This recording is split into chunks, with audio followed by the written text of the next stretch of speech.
கடந்த 24 மணி நேரத்தில் வெளியான மத்திய கிழக்கு தொடர்பான முக்கிய செய்திகள். மத்திய கிழக்கில் நடைபெறும் முரண்பாடுகள், போராட்டங்கள், சமாதான முயற்சிகள் மற்றும் மனித உரிமைகள் தொடர்பான பிரச்சினைகள் தொடர்ந்து உலகின் கவனத்தை ஈர்த்து வருகின்றன. குறிப்பாக காசா பகுதியில் தொடரும் இஸ்ரேல் தாக்குதல்கள் மற்றும் அவற்றால் ஏற்படும் மனித இழப்புகள் தொடர்ந்து அதிகரித்து கொண்டே செல்கின்றன.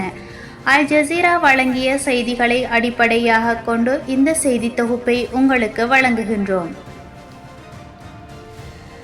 காசாவில் கடந்த 24 மணி நேரத்தில் 71 பேர் பலி. இஸ்ரேலின் கடுமையான கிழக்கு காசா தாக்குதல்களில் 71 பலஸ்தீனியர்கள் உயிரிழந்தனர். இதில் குழந்தைகள் மற்றும் பெண்கள் உட்பட ஏராளமான பொதுமக்கள் உள்ளனர். ரஃபா, கான் யூனிஸ் மற்றும் தெற்கு காசா பகுதிகள் கடுமையாக தாக்கப்பட்டுள்ளன. ஹமாஸ் இஸ்ரேல் இடையே அத்துமீறல், இஸ்ரேலின் நிலையான வலியுறுத்தல்கள் மற்றும் ஹமாஸ் அமைப்பின் பதிலடி நடவடிக்கைகள் காரணமாக கத்தாரில் நடைபெறும் நடுவாரியாகும் சமாதான பேச்சுவார்த்தைகள் தடைப்பட்டுள்ளன. ரஃபா கிராமத்தில் பசுமை பகுதியில் தாக்குதல். கிழக்கு ரஃபாவில் உள்ள கிராமப்புற பகுதியில் மக்கள் தண்ணீர் தேடச் சென்றபோது தாக்குதல்கள் இடம்பெற்றது. இதில் 10க்கும் மேற்பட்ட பொதுமக்கள் உயிரிழந்தனர். பசுமை நிலங்கள் மற்றும் குடியிருப்பு வீடுகள் சேதமடைந்தன.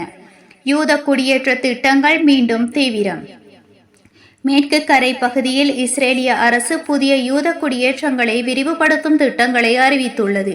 இது மேலும் பதட்டத்தை தூண்டும் என பலஸ்தீனிய அதிகாரிகள் கண்டனம் தெரிவித்துள்ளார்கள்.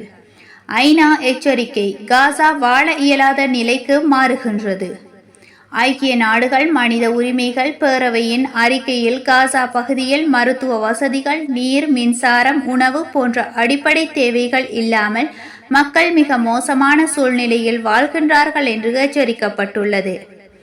இஸ்ரேல் பலஸ்தீன் மோதல் ஒரு மாறாத வட்டத்துக்குள் சிக்கியுள்ளது. ஒரு புறம் மனித இழப்புகள் அதிகரிக்கின்றன, மறுபுறம் சமாதானம் என்பது வெறும் பேச்சுக்களாகவே முடிகின்றது.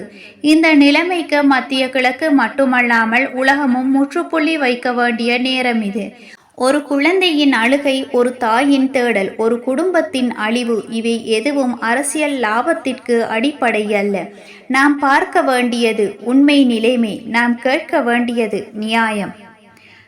மீண்டும் புதிய செய்திகளுடன் சந்திக்கும் வரை நன்றி.